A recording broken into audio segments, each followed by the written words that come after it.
Dia beli RM1 juta, RM RM1 juta. Sekarang nilai dia 1.4 juta. Tengok orang muda. Berapa lama? Baru 2 bulan. Dia cash, orang bisnes, dia duit ada. Dia beli cash juta, now 1.4 juta. Anytime dia boleh buat keluar dah. Saya kata hebat. Nak haramkan? Tunggu sampai mufti-mufti kata haram baru boleh. Sekarang ni tak ada mufti kata haram, so pakailah dulu, gunalah dulu selagi mana tidak ada keluar fatwa. Al-aslu fil asya' ibahah. Asal tu adalah harus. Cuma bank negara suruh kita berhati-hati lah, jangan mudah sangat ambil, takut kena tipu dan sebagainya. Scammer pun banyak. So kena berhati-hati. Kena ada ilmu, apa-apa pun ilmu. Nak main saham dan sebagainya.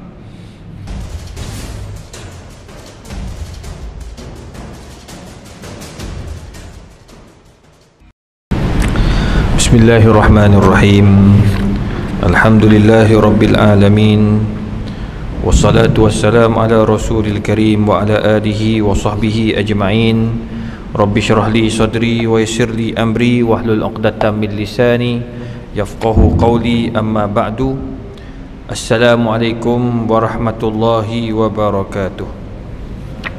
Pertama sekali kita bersyukur kepada Allah Subhanahu wa taala kerana dengan izin dan limpah kurnianya, alhamdulillah, pada malam ini kita dapat sama-sama memulakan kuliah pertama kita setelah PKP 3, dan insya-Allah kita akan sama-sama membicarakan buku yang saya rasa antara buku yang terbaik dalam bab-bab berkaitan tentang halal haram atau fatwa-fatwa yang bersifat semasa. Hebatnya Profesor Dr. Yusuf Al-Qaradawi ni, dia karang buku ni pada tahun 80-an. Tetapi penyampaiannya itu sampai hari ini ada saja benda tu kita akan dapat lihat. Hukum-hukum itu wujud. Dan kita akan cuba apply dan cuba akan kita tengok macam mana benda itu kita nak laksanakan. Kita tengok macam mana para ulama, mufti-mufti tentukan hukum isu-isu yang berkaitan semasa.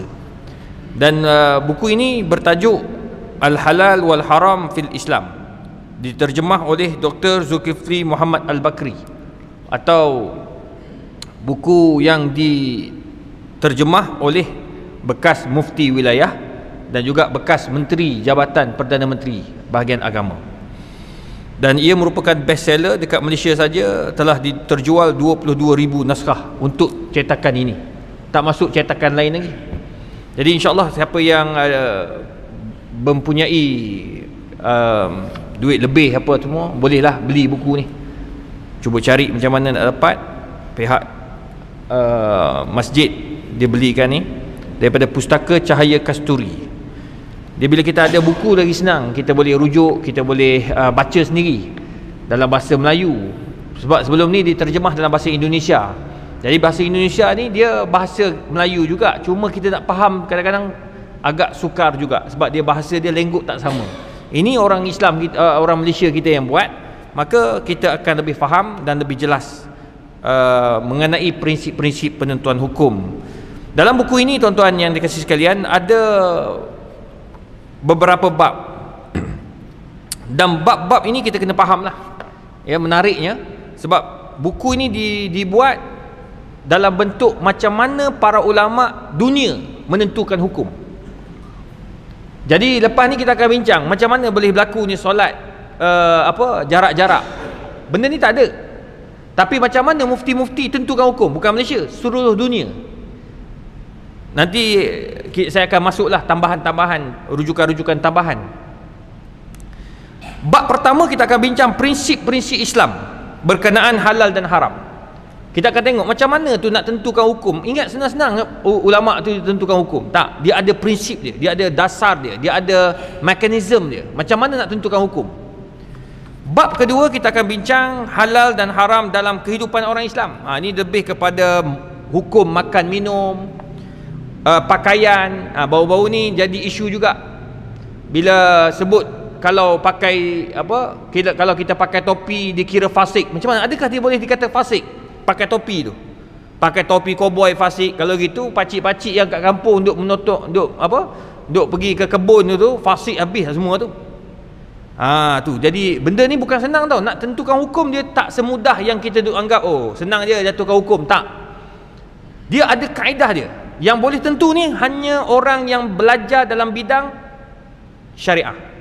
Lepas tu dalam syariah pula dia kena ada satu subjek dinamakan usul fiqh.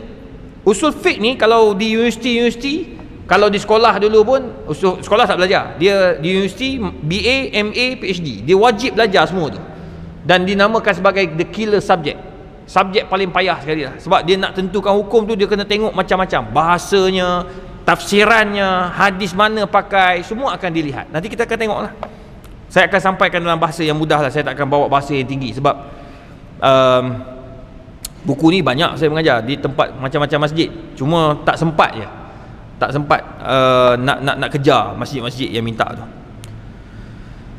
Yang ketiga, bab ketiga nanti kita akan bincang halal haram dalam perkahwinan. Ini kita akan tengoklah yang hukum yang dia orang kata apa? Allahumma salli Muhammad. Jatuhkan talak pakai WhatsApp. Tu nanti kan ada lah. Yang sekarang ni lagi best. Dia punya taklik dia tu pelik. Isteri ambil vaksin jatuh talak. Bertembung antara arahan kerajaan dengan arahan kerajaan tu maksudnya arahan suami isteri dia bekerja. Contoh isteri dia bekerja dengan sekolah. JPM wajib kan? Kalau tak ambil tak boleh masuk kelas, tak boleh tu. Suami pula kalau kau ambil jatuh talak. Sudah. Macam mana nak ikut ni? Yang best lagi, isteri pergi ambil dulu. Suami tak mau ambil. Suami anti vaksin. Isteri pergi ambil dulu. Dia ambil dulu pertama tak bagi tahu suami sebab dia ikut pejabat punya. Dah keluar kat MySejahtera dia ikut je. Lupa nak bagi tahu suami. Sibuk sangat kali. Habis-habis je, tengah tunggu dos kedua tiba-tiba suami kata, "Awak jangan sekali-kali ambil Saya bau-bau vaksin dalam rumah ni," kata. Contoh kan. Jadi dia pun katalah, "Awak ambil vaksin jatuh talak satu." Dan dah berlaku dah 2-3 kes. Sekarang ni isteri dah ambil jatuh tak talak. So nanti nak tahu, nanti tunggu sampai masa dia lah. Okey. Dalam tu kita akan bincanglah bab talak, bab perkahwinan, kahwin online. Kan baru-baru ni jadi isu kahwin online kan. Fatwa Negeri Selangor dah ada dah kahwin online apabila dalam keadaan darurat, antaranya COVID-19, dan laksana sekejap. Wilayah pun buat secara online, secara maya. Itu semua nanti kita akan bincang. Bab yang keempat, bab terakhir dia, halal dan haram dalam kehidupan umum muslimin. Dia akan bincang tentang adat tradisi. Boleh tak kita pakai baju adat? Contoh pada hari raya hari raya Deepavali, atau kita katakan bukan Deepavali, hari raya pula dah. Baju kebangsaan, baju kebangsaan orang India. Dr. Farid Ravi dia orang India Muslim, masuk Islam umur 18. Sekarang ini pakar tafsir dekat Malaysia. Dia buat PhD dalam tafsir. Pada hari kalau katakan hari kebangsaan orang India sebagai contoh, dia pakai baju dia. Baju kurta dia ke apa semua kan. Boleh tak dia pakai? Ataupun kita pakai baju orang Cina tu, baju dia panggil apa, baju apa? Longsam. Chongsam. Dia pakai baju tu. Lepas tu makan pula makanan yang buah je semua tu kan. Boleh tak? Itu dia panggil makanan adat. Boleh tak makan? Semua nanti kita akan bincang. Lepas tu dia ada soal riba, adalah nanti bab riba, kita akan bincang bab insurans. Dia bukan insurans dia panggil takaful. Jangan guna insurans. Insurans ni tak patuh syariah. Kita guna perkataan takaful. Insurans ni konvensional, takaful Islamik. So kalau kita kata nak ambil kereta, nak ambil, dulu kita selalu guna insurans kereta kan. Ni jangan guna dah. Kita kata kita nak ambil takaful kereta. Gunakan istilah-istilah yang betul. Ya. Nanti kita akan bincanglah dalam bab buku ni, insya-Allah. Okey, tuan-tuan yang dikasihi sekalian.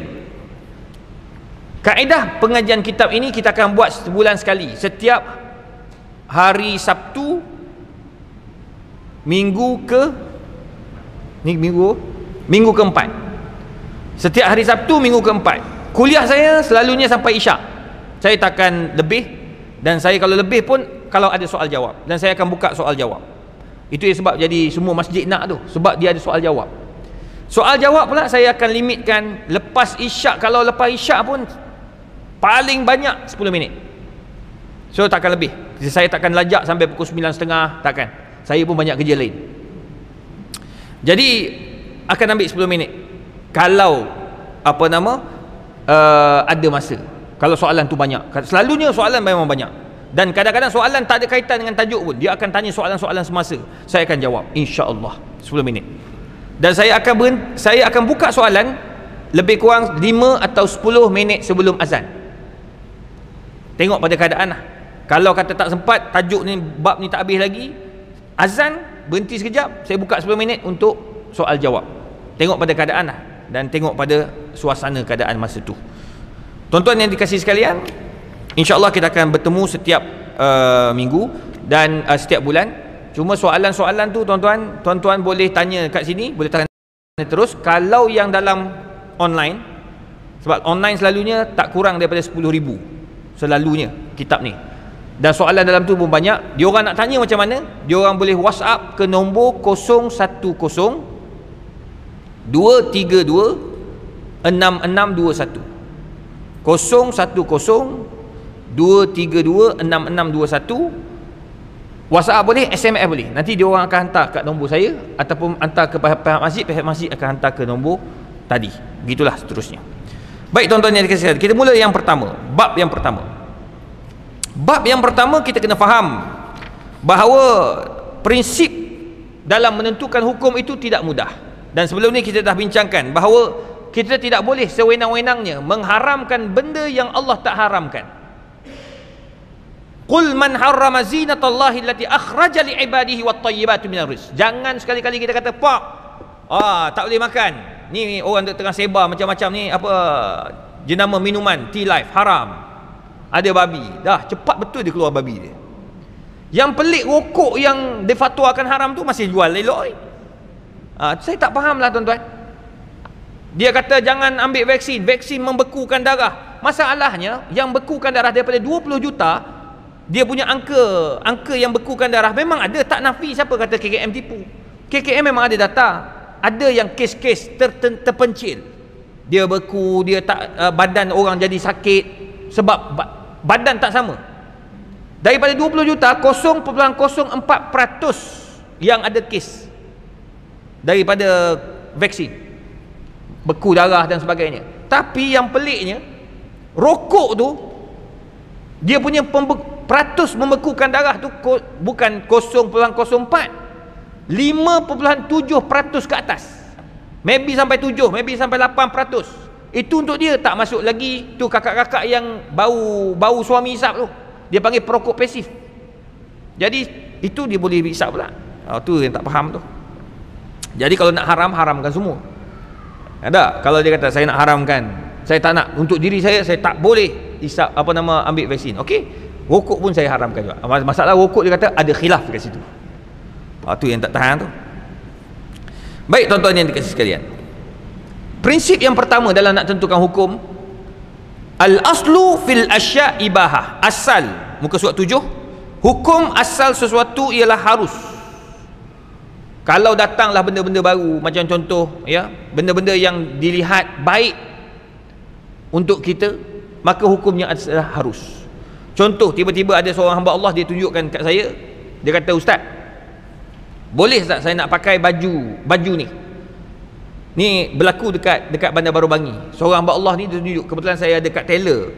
Jadi ada seorang tu dia tunjukkan baju dia tempah baju. Kain tu dia beli kat Italy. Tuan-tuan tahu tak, selai baju lengan pendek je. Selai baju dia tu siap dengan jahit, harga dia RM2,700. Dia buat 10 pasang, warna berbeza. Orang ada duit lah. Ni bukan yang kerja kerajaan ni semua, orang kata apa, kerja swasta lah. Dia businessman. Kalau kerja kerajaan, SPRM masuk insyaAllah. Tak, ni dia memang orang kata apa, memang duit orang kaya lah. Orang kaya dia kata, "Ustaz, saya tak tahulah, ada orang kata haram kita pakai baju macam ni." Dia akan jadi haram apabila kita membazir. Buat 2,700, buang. Itu membazir. Innal mubazzirina kanu ikhwana syayatin. Nanti kita akan bincang bab baju ni. Tapi pakai kain tu boleh tak? Al aslu fil asya' ibahah. Asal pada setiap benda yang baik itu adalah harus. Tapi tengok ada kualiti kain tu macam mana pula. Ada tak orang kata apa? Sutera. Tak ada sutera. Ni memang betul-betul linen daripada kata Itali. Dia kata Itali. Tak ada benda-benda yang haram, maka hukumnya harus. Cuma warak dan tawaduk ni jangan duk cerita kat orang. Pergi masjid, tahu tak baju ni berapa? Tak tahu. 2,700. Habis lah. Jadi haram sebab tu dari takbur. Tu relax. Kita pakai seorang-seorang kita syok sendiri. Tu tak apa lah. Kadang-kadang nak menyombong ni tuan-tuan, tak payah pakai baju je tu. Jenama Orlando belagak dah. Tunjuk ni Orlando ni harga 100.5. Oh, tak ada dah. Orang pakai jenama lain tu dah dia pelekeh. Itu jadi haram dah. Jangan kata 2,700, 150 pun jadi takbur dah. Nampak? Baik. Dasar pertama yang telah ditetapkan oleh Islam ialah membawa asal suatu yang diciptakan oleh Allah Subhanahu Wa Taala, biar apa pun jua barangan atau manfaat, asalnya ialah halal. Itu sebab kaedah pertama isu vaksin ni, mufti-mufti keluar asal sekali, al aslu fil asya' ibahah. Asal dalam bab isu vaksin hukumnya harus. Dulu ada orang tanya saya tentang, dulu masa tu kecoh. Ingat tak dulu kita pernah kena diwajibkan GST, ingat tak? GST. Ramai minta saya cakap, jawab dalam Facebook, dalam Instagram, dalam TV bahawa GST itu haram. Saya tak keluar. Saya tak cakap. Kalau saya katakan GST itu haram, apa sebab? Sebelum nak jatuhkan haram tu kena tanya, apa sebab nak haramkan GST? Oh, dia kata sebab ini cukai yang tak ada zaman Nabi. Oh, barah. Tak boleh macam tu. Kereta Pro 2 yang tuan-tuan pakai tak ada zaman Nabi. Kalau semua zaman Nabi tak ada, sekarang kita nak kata kita nak kata haram benda yang tak ada zaman Nabi, zaman sekarang ada, haram semua yang ada, tak boleh. Ni mengajar pakai mikrofon, lagilah haram. Zaman Nabi mana ada? Menjerit. Tak ada. Jangan sampai kita ni mengkolotkan penentuan hukum. Jadi kalau kita nak tentukan hukum tu, kena tengok dulu. Macam GST. Oh, kenapa? Sebab zaman Nabi tak ada. Tak boleh. Kenapa nak haramkan? Oh, sebab dia cukai. Islam suruh bayar zakat. Tak betul. Zaman Umar ada cukai tanah. Dia panggil kharaj. Tak betul. Kalau awak nak haramkan cukai, zaman Umar ada cukai, sedangkan Nabi kata sunnati wa sunnati khulafa' ar-rasyidin. Ikut sunnahku dan sunnah para khulafa' ar-rasyidin. Umar salah seorang daripadanya. Dan Umar 10 asyrul mubasyirin fil jannah yang confirm masuk syurga. So, maknanya tak boleh. Saya kata tak boleh. Saya takkan berani. Maksud ni masalah ni isu politik.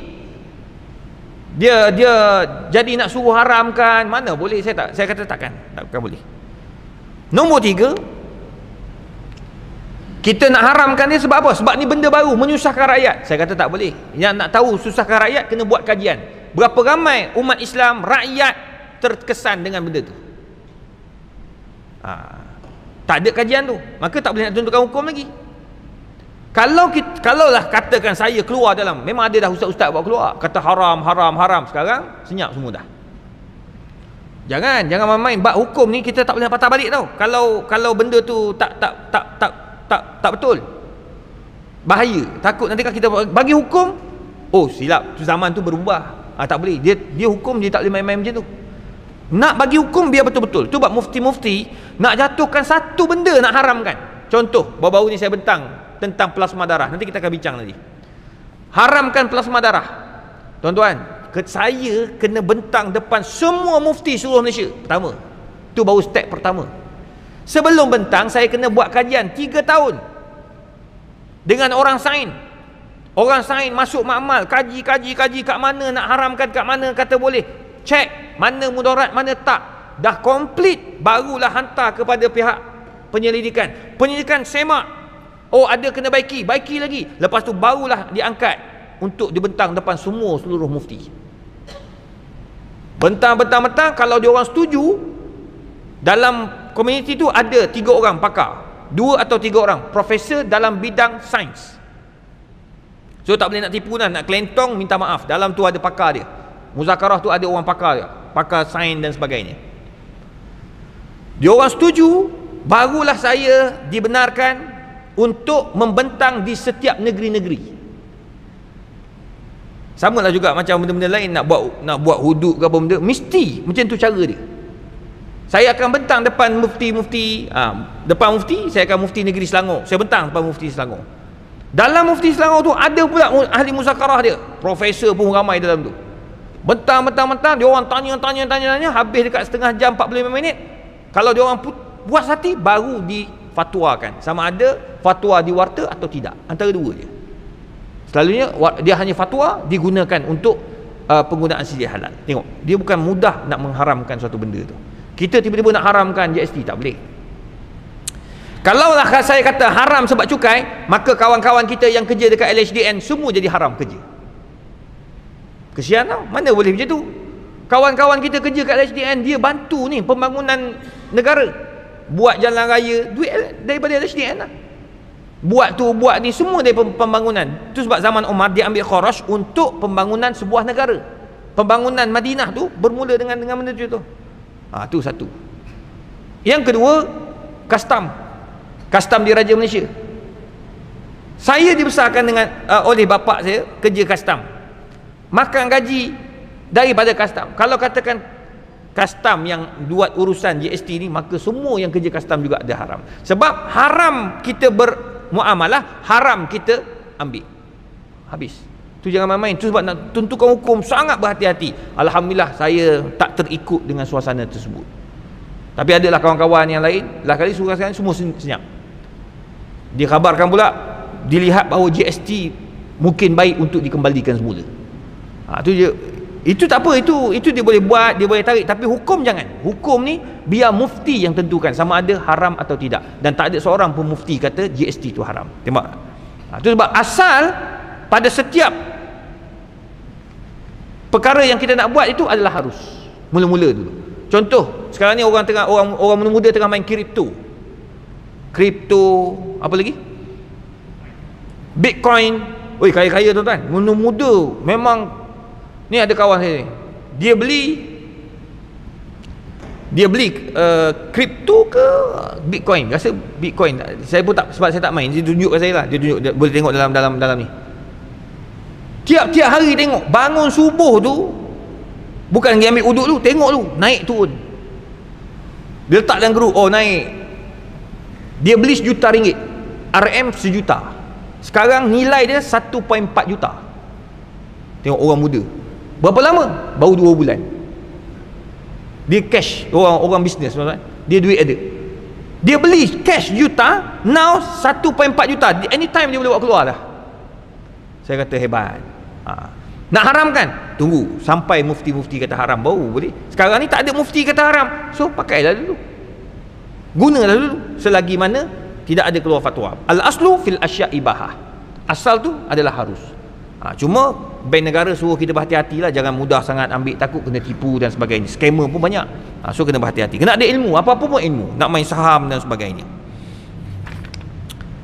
Sebab itu Allah Ta'ala sebut dalam Quran dan surah Baqarah ayat 29, huwallazi khalaqalakum ma fil ardi jami'a. Allah jadikan atas muka bumi ini semua perkara untuk kita guna dan kita manfaatkan. So pakailah, tak ada masalah. Nak makan, makanlah. Nak pakai, pakailah. Nak bekerja, bekerjalah. Nak buat bisnes apa, buatlah apa bisnes pun, asalnya harus. Sehinggalah hatta yadullad dalil ala tahrimih, sehinggalah terdapat dalil yang kata ia haram. Nanti dalam bab makanan tuan-tuan lagi pening, sebab dia lagi kita rasa nak tahu tau. Tomato boleh tahan lama. Tomato biasanya tahan 3 hari je. 2 hari tahan. Tapi tomato baru ni dia panggil tomato transgenic, boleh tahan sampai 7 hari, sebab dia dah masukkan genetik ikan dalam tu, gen ikan. Allah, ni zaman moden ni. Sekarang ni daging culture meat, saya dah letak dalam Instagram, Facebook. Ada orang kata apa benda ni, makan benda haram. Cepat betul dia bagi haram budak-budak ni. Tengah buat kajian ni, daging tu dia tak sembelih pun binatang tu, ambil daripada sel binatang tu, dia hidupkan dia culturekan di dalam makmal, akhirnya jadi macam daging burger. Di Singapura dah jual lah, dalam bentuk nugget, dia macam nugget. Daging tu dia culturekan dalam makmal, dia membesar, jadilah besar tu, sama besar dengan piring. Tebal dia lebih kurang macam daging burger. Rasa 98% sama. Daging kambing, babi, ayam. Tengok ni, dia panggil tatawurat ulum insaniyah wa teknologiyah. Dia panggil tatawurat, dia panggil kemodenan sains dan teknologi. Itu sebabnya kita jangan main-main dengan teknologi ni. Kalau kita lambat, orang Islam lambat, kita akan ke belakang. Tu. Jadi asal harus dulu. Tapi kajian kena buat dan sebagainya. Walau bagaimanapun kena faham, Nabi SAW sebut dalam muka surat 9, ma ahallallahu fi kitabihi fahuwa halalun. Ingat, setiap benda yang Allah dah halalkan dalam Quran, jangan pandai-pandai kita nak haramkan. Contoh, Allah Ta'ala dah halalkan kita makan apa? Kita makan daging-daging sembelihan, ikan-ikan, kan? Makanlah. Jangan haramkan untuk kita. Saya haramkan diri saya daripada makan makanan-makanan yang mahal-mahal. Tak boleh. Apa sal? Kau layak makanlah. Masa kita mampu, makan. Masa tak mampu, tak payah makan. Gitulah. Apa saya nak haramkan untuk diri awak sedangkan benda tu boleh? Jangan mengharamkan benda yang Allah tak haramkan. Allah halal, ambil. Halal tu ada, jelas. Wa ma harrama fahuwa haramun. Setiap benda yang Allah haramkan, ia adalah haram. Kalau tuan-tuan kaji dalam Quran, benda yang Allah haram sangat sikit, yang halal sangat banyak. Terpulang tuan-tuan nak pakai apa, tuan-tuan nak makan apa, tuan-tuan nak kerja apa, selagi mana benda tu tidak haram, halal. Yang haram apa dia?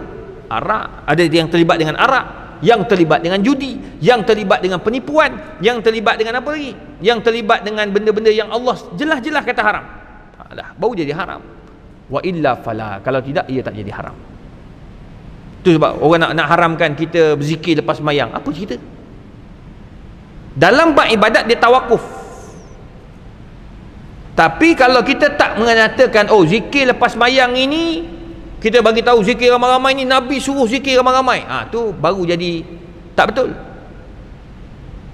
Menyandarkan sesuatu benda kepada Nabi bukan daripada Nabi, tu tak boleh lah. Tapi kalau kita kata zikir ramai-ramai ni, macam Imam Syafi'i sebut, zikir ramai-ramai ni sebab kita nak ajar orang belakang ni macam mana zikir, baru betul. Boleh tak ni? Boleh, tak salah. Zikir ramai-ramai, lepas tu kita berdoa, buat majlis Maulidur Rasul. Masjid kita buatlah, adik. Buatlah. Buat majlis Maulidur Rasul. Orang kata apa ustaz buat majlis Maulidur Rasul? Nabi tak pernah lah sambut Maulidur Rasul. Memanglah bang, mana kita buat majlis untuk kita? Tak ada lagi saya buat makan-makan, hari ni hari jadi saya. Buat terkejut. Saya beli kek, saya buat terkejut. Tak ada. Selalu yang buat orang keluarga kita, sahabat-sahabat kita. Nampak tak? Jadi tak salah kita buat Maulidur Rasul. Sebab apa? Sebab kita nak bagi tahu, nak maklumkan kepada generasi kita akan datang siapa Rasulullah sallallahu alaihi wasallam. Itu je. Takkan tu bid'ah kot. Takkan tu salah. Jadi jangan mudah cepat kita nak kata ni haram, ni neraka dan sebagainya. Haram apa yang disebut oleh Allah dan oleh Nabi sallallahu alaihi wasallam. Wa ma sakata anhu fa huwa afun. Ini cantik. Ini yang kita punya bincang ni. Apa yang Allah tak cakap, Nabi tak cakap halal atau haram, maka dia adalah afun, dimaafkan.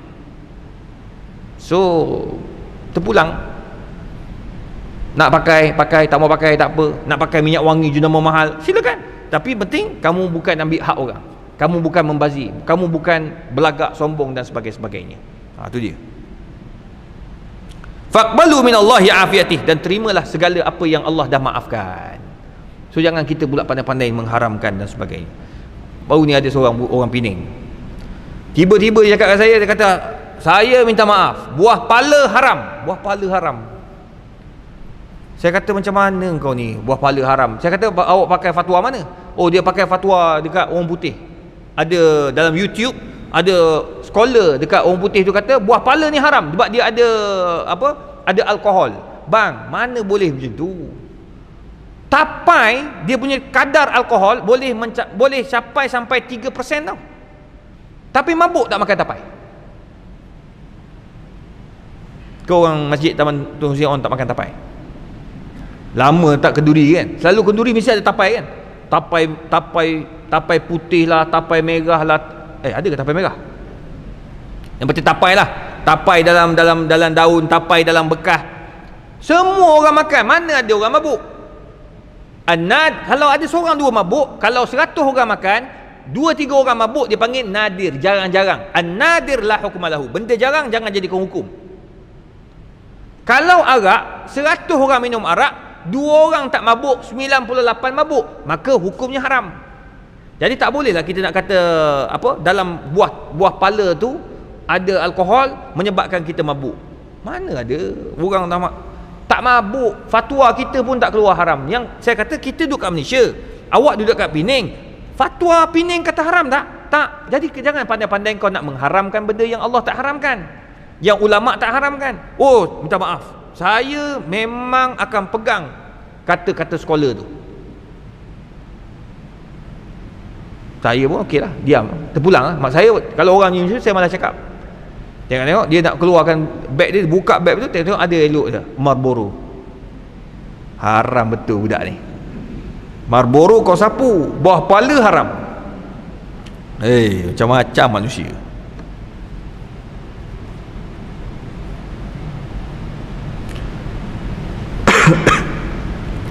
Baik tuan-tuan, itu bab makanan yang kita bincang, ya.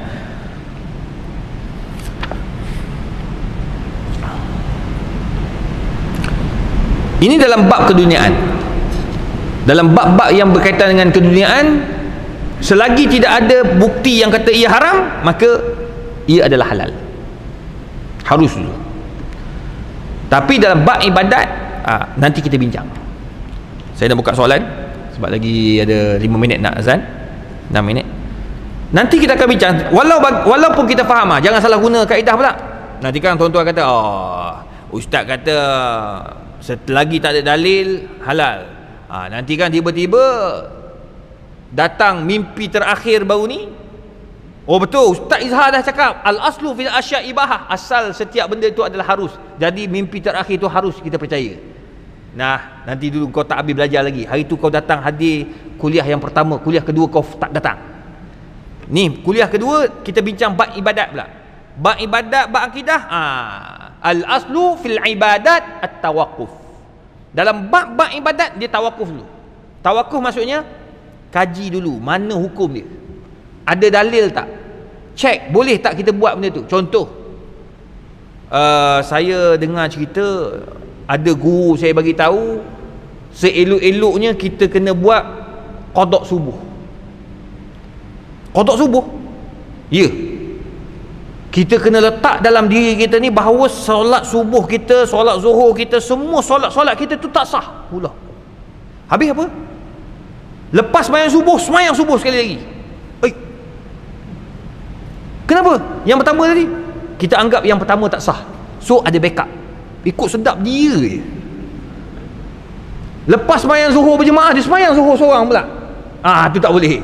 Kau jangan pandai-pandai, sebab i'adatus solah min ghairi as-sababi haram. Sengaja ulang solat tanpa sebab dalam mazhab Syafi'i pun tak membenarkan, kecuali memang kita ada qada sembahyang. Contoh dulu zaman-zaman belajar dulu, ialah nakal-nakal kan, nakal-nakal lupa sembahyang. Sekarang dah taubat, jadi dah taubat ni boleh tak nak qada sembahyang? Boleh. Lepas sembahyang zuhur berjemaah, sembahyang 4 rakaat lagi, 4 rakaat itu adalah qadaan lima sabaq, yang lepas-lepas tu boleh. Ni dia pandai-pandai buat apa, dia kata saya ni memang akan ulang sembahyang sebab saya suka-sukanya kalau jadi apa-apa saya mati, katakan solat tadi imam tadi dia imam tu tak berapa nak betul ke, imam tu isap rokok fasik ke, suka-sukanya saya sembahyang ada cover.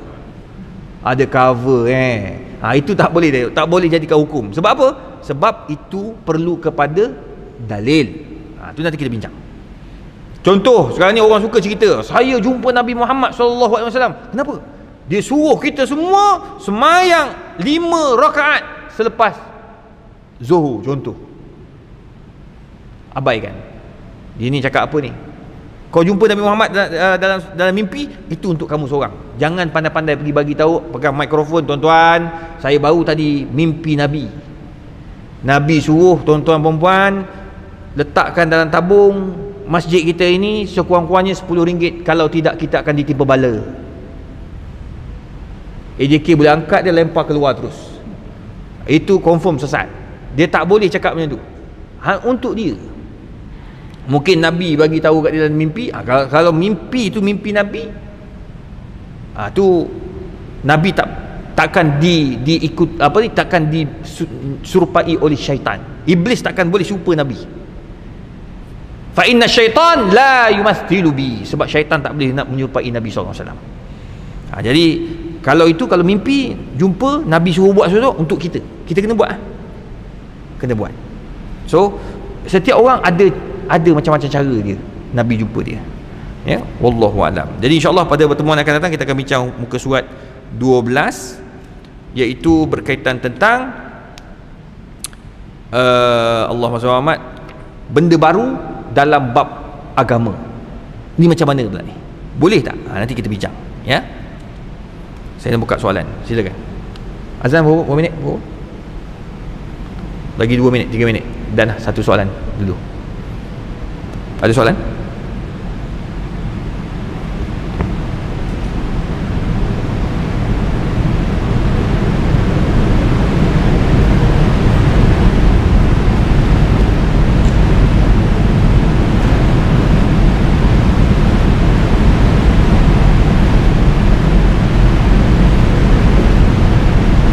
Okey, ada orang tanya soalan ni. Assalamualaikum Ustaz. Saya ingin bertanya luar daripada topik malam ini. Saya telah mengambil keputusan untuk derma RM680 kepada seorang budak miskin yang saya kenal. Saya bernazar untuk memberi kepadanya RM680. Sementara saya nak mengeluarkan RM680 itu dalam 2 ke 3 minggu, tiba-tiba budak ini telah menyakitkan hati saya. Boleh tak saya tarik balik nazar saya tadi? Maknanya dia dah nak bagi kat orang tu RM680, tapi budak tu buat sakit hati dia tak mau bagi pula lah.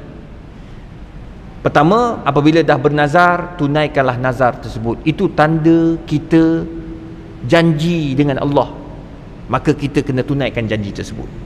Kalau nak tarik balik, tak nak bagi 680, dia nak pindah kepada orang lain, dia kena bayar kafarah. Sebab nazar jangan main-main.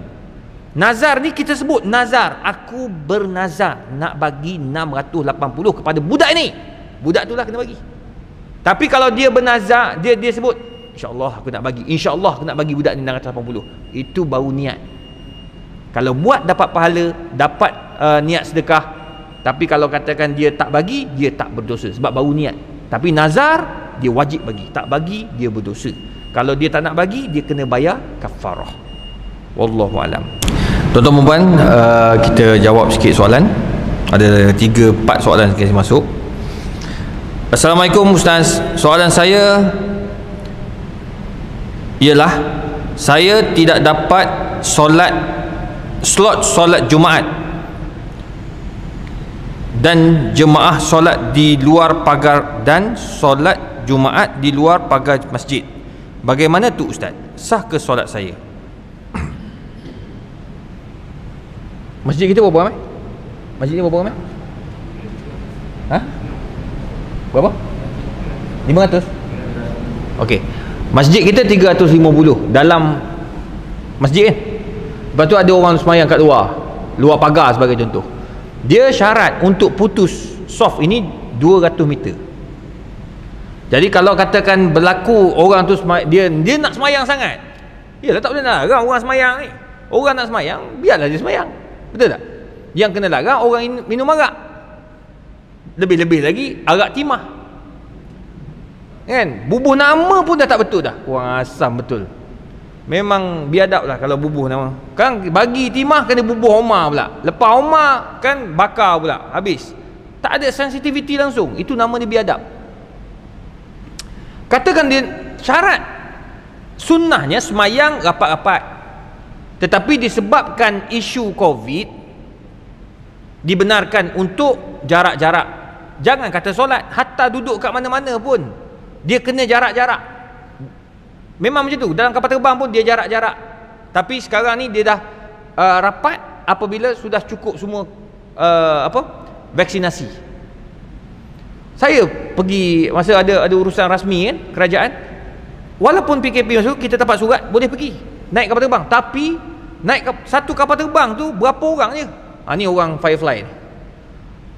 Satu depan, belakang seorang. Dia kapal terbang tu macam Ana yang punya. Dia tak bagi ramai. Penuh dah jalan. Macam tu lah kapal terbang tu, Firefly lah. Yang lain semua tutup terus. Asia memang tak bagi naik terus.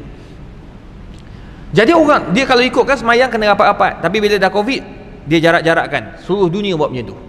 Sementara dan Mekah dah tutup, dah dekat rapat balik. Sebab nak masuk Mekah pun dah ketat dah. 2 ke 3 dos. Malaysia masih lagi dalam pun tak vaksin lagi. Dekat Arab Saudi semua wajib vaksin. Tak vaksin kedai tak boleh buka. Sana lain. Sana kalau azan kedai buka, kena saman kedai tu. Tokai kedai kena botak kepala. Lepas tu lesen kena tarik. Sana tu sebab dia orang 5 minit lagi nak azan, kita nak beli sejadah ba'da solah, kan? Betul tak? Padahal dia tak ada buat apa pun. Aku nak pergi masjid ba'da solah. Dia tak akan jual, takut kena tangkap. Sebab sana dia punya tu very, ni orang kata apa, firm dia orang ni. Jadi kawan-kawan kita sembahyang kat luar tu, boleh tak dia sembahyang? Boleh kalau dia nak sembahyang juga. Dah nak buat macam mana? Dia tak nak larang tak boleh. Tapi selagi mana 200 meter, dalam lingkungan 200 meter masih lagi boleh. Yang penting dia dengar imam dan sebagainya. Cuma kalau kita kat Malaysia ni, kalau dah fatwa negeri Selangor dah bagi tahu kalau tak ada nama tak naik, boleh digantikan dengan zuhur. Selesai masalah. Saya yang tahu 4 mazhab pun, saya nama tak naik, saya sembahyang zuhur. Saya boleh dia nak datang belakang bagi tahu kat pengurusi imam, tolong jangan kawan. Tak ada. Saya tak ikut jalan belakang. Kita ikut jalan depan. Isi borang macam ni. Saya kat UKM pun, padahal UKM depan masjid saya, depan UKM tu masjid. Kami pun sebulan sekali je dapat. Tu pun kena isi. Kena isi siapa cepat dia dapat. Ikut kadar tu. Walaupun saya ni kalau telefon boleh dapat, tapi saya tak guna. Tak nak gunakan apa kesempatan yang ada. Kita tak nak ada kayangan. Ya. Okey, nak semayang zuhur kita nak buat terus ke ataupun lepas tengah jam? Kalau ikutkan apa yang dikeluarkan oleh Mufti Negeri Selangor, selepas tengah jam. Ada yang mentafsirkan untuk surau-surau yang tak boleh buat Jumaat, dia orang nak semayang zuhur selepas azan, selepas setengah jam Jumaat. Ada yang tafsir kat rumah pun sama juga. Tapi negeri-negeri lain, fatwa-fatwa negeri-negeri lain, azan je boleh semayang zuhur dah, walaupun Jumaat sedang berkumandang, dia orang tengah berkhutbah. So tidak ada masalah. Yang penting azan dah masuk lah. Kalau ikutkan hukum, azan dah boleh dah. Cuma mungkin negeri Selangor tu mungkin lebih kepada surau-surau tu, nak semayang lepas tengah jam, menghormati orang tengah khutbah Jumaat. Gitu. Okay, 1. Nombor 2, banyak soalan, saya ambil 3 je. Assalamualaikum Ustaz, bolehkah kita menggunakan pewarna rambut untuk nampak lebih muda? Guna pewarna rambut dibenarkan sebab zaman Nabi pernah menyuruh para sahabat untuk mewarnakan rambut. Ada sekali Nabi suruh warnakan dengan warna hitam, tapi ketika itu untuk perang. dalam mazhab Syafi'i menggunakan warna hitam haram. 3 mazhab, Abu Hanifah, Malik dan juga Ahmad bin Hanbal, makruh. Imam Syafi'i dia gunakan dalil apa? Siapa yang hitamkan rambut, sawwadallahu wajhahu yaumal qiyamah, Allah hitamkan wajahnya pada hari kiamat. Sebab bila kita kaji balik, ada sifat-sifat penipuan. Dia nak ngorak perempuan muda, dia pakai rambut hitam, padahal dia dah tua. Perempuan tu dah jatuh cinta apa semua, oh baru tahu rupanya gigi dah tak ada semua. Contoh, dia nipu, ada niat penipuan, hukumnya haram. Itu dalam pandangan mazhab Syafi'i. Tapi Imam Nawawi dan beberapa imam yang lain membenarkan mewarnakan rambut dengan warna hitam jika ada keperluan. Nak guna warna inai itu sunnah. Nak warna selain daripada warna inai, tengok pada keadaan dan situasi. Kalau katakan kena tanya pakar lah. Kalau katakan pewarna rambut itu jenis yang membalut rambut, tak boleh. Dia macam cat, dia balut atas tu. Jadi bila kita ambil wuduk, mandi wajib, tak kena rambut, dia kena cat tu, maka tak boleh. Itu tak sah. Jadi sekarang ni kita kena tanya pakar, ini menyerap tak? Dia sama tak dia punya konsep macam inai? Ya, sama macam inai, baru dibenarkan. Orang perempuan syarat nak mewarnakan rambut wajib minta izin suami. Sebab takut suami tak izin. Ada setengah suami dia suka isteri dia rambut putih, ahlan wa sahlan. Haram dia pergi kedai, dia pergi salon, dia merahkan rambut dia. Suami marah suami dia. Ada, saya jumpa suami dia halau dia keluar rumah. Sebab apa? Dia warnakan rambut. Saya kata, kenapa Ji? Tak boleh, saya pantang, biar dia warna putih. Saya putih, dia putih. Okey lah. Saya kata, Encik pergi kedai, putihkan balik. Okey lah. Tengok, tak lama lepas tu bini dia dah telefon, Ustaz, suami saya kahwin seorang lagi pula. Tak boleh lah macam tu. So tak ada masalah, tengok pada bahan tu. Yang terakhir, Ustaz boleh terangkan tentang istihalah. Istihalah ni isu besar. Istihalah ni besar, dia satu tajuk PhD tebal. Tapi saya akan jelaskan isu istihalah ini pada bab yang kedua, bab makan minum. Dia ada istihalah. Istihalah ni berubah daripada satu bahan ke bahan yang baru. Contoh, buah, peraman buah kepada cuka. Di antara buah kepada cuka tu dia ada tengah-tengah, dipanggil arak. Perubahan daripada cuka, daripada buah, peraman buah kepada arak, itu haram. Daripada arak itu dia berubah secara sendiri menjadi cuka, itu dibenarkan. Yang jadi haram ni kita ambil yang arak sedia ada, jadikan cuka, itu haram. Untuk cepat. Banyak yang digunakan di Jepun, banyak digunakan di China, dan ada bahan-bahan makanan dekat hotel-hotel pun sama juga. Baru ni saya pergi hotel, ada kawan ajak, ni penutup ni. Saya minta tuan-tuan perempuan tolong berhati-hati. Saya Allah bagi rezeki sikit, saya baru tahu. Walaupun saya panel halal Malaysia dah 10 tahun lebih dah. Saya duk ingat memang hotel dapat halal, rupanya dia memang dia lalu kat kita. Banyak sangat tuan-tuan, sekali meeting 300 permohonan, 400 permohonan. Bila lalu tu saya ingat hotel ni memang minta si halal. Tu saya pergi tu. Sebab dia orang nak buat mesyuarat kat situ. Jadi saya pergi. Bila pergi, rupanya hotel tu dia ada 2 kitchen. Yang bawah dalam proses. Yang atas ni, saya pergi yang atas. Dia orang bawa saya atas. Mana kita pernah pergi? Saya tak pernah pergi hotel tu. Hotel tu kalau duduk pun tak payahlah tuan-tuan, mahal. Hotel dia satu bilik 1,800 satu malam. Makan tu pun makan 5 orang. Makan tengah hari saya pun tak tahu apa saya makan, sebab saya balik, saya pergi cari makan lain pula. Daging bersatu sikit, dia saya pun tak tahu apa saya makan. Perut saya berterlalu dalam perut. Yang bestnya masa bayar 2,700. Termenung saya. Cumanya bagusnya rezeki saya masa saya sampai tu, datang chef keluar. Chef dia datang bagi tahu kat saya, Ustaz, saya akan jaga makanan Ustaz. Depan tu ada satu meja tu Tan Sri, seorang lagi tu ada seorang dikenali lah dalam negara kita. Dia makan kat meja. Saya akan jaga meja Ustaz, meja Tan Sri dan meja Datuk Sri tu. Terima kasih lah bagi tahu. Kenapa kena jaga pula? Tak apalah, saya order sendiri. Tak boleh Ustaz, minta maaf. Sebab masakan dalam ni ada campur wine. Ya ke? Ya Allah. Saya pun kata, ni macam mana ni? Tak apa, saya ambil yang bawah tu untuk ke atas. Dalam dekat yang tingkat ni semua ni tak halal. Dia campur wine. Yang masak tu orang Islam. Tapi sebab dia punya tugas kan. Jadi ambil kat bawah. Okeylah ambil kat bawah.